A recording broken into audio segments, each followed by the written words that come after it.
இன்னைக்கு நம்ம ஜானா அப்படிங்கிற ஒரு ஹிந்தி வார்த்தையை மைம், தும், ஆப், ஹம், யஹ், வஹ், ஏ, வே போன்ற வார்த்தைகளோடு சேர்த்து வாக்கியத்தில் எப்படி அமைக்கலாம் அப்படின்னு ஆங்கிலத்திலும் தமிழிலும் பார்க்கலாம். ஆனா தட் மீன்ஸ் கோ, போ அப்படின்னு அர்த்தம். இதை மைம் கூட சேர்த்தலாம். மைம் அப்படின்னா ஐ எம், நான். Sentence, if it is boy, மைம் ஜாத்தா ஹூம்.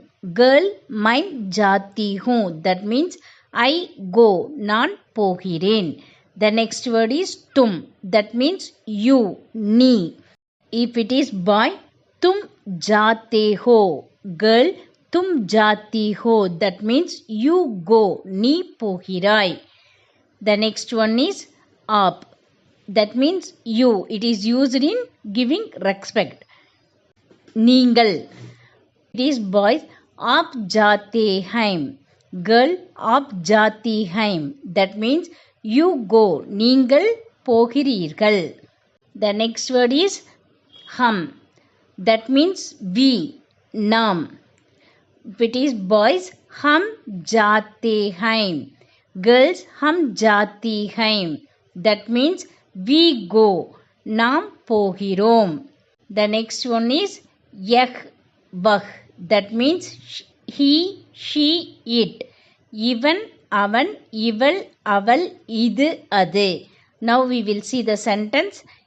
if it is boy, yah jata hai. girl yah jati hai. boy vah jata hai. girl vah jati hai. that means he goes, she goes, it goes.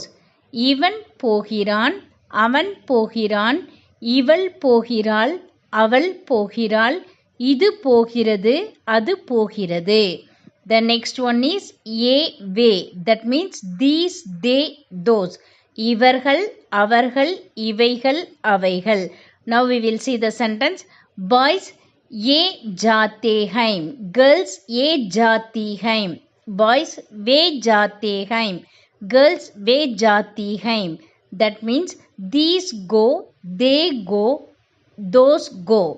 இவர்கள் போகிறார்கள், அவர்கள் போகிறார்கள், இவைகள் போகின்றன, அவைகள் போகின்றன.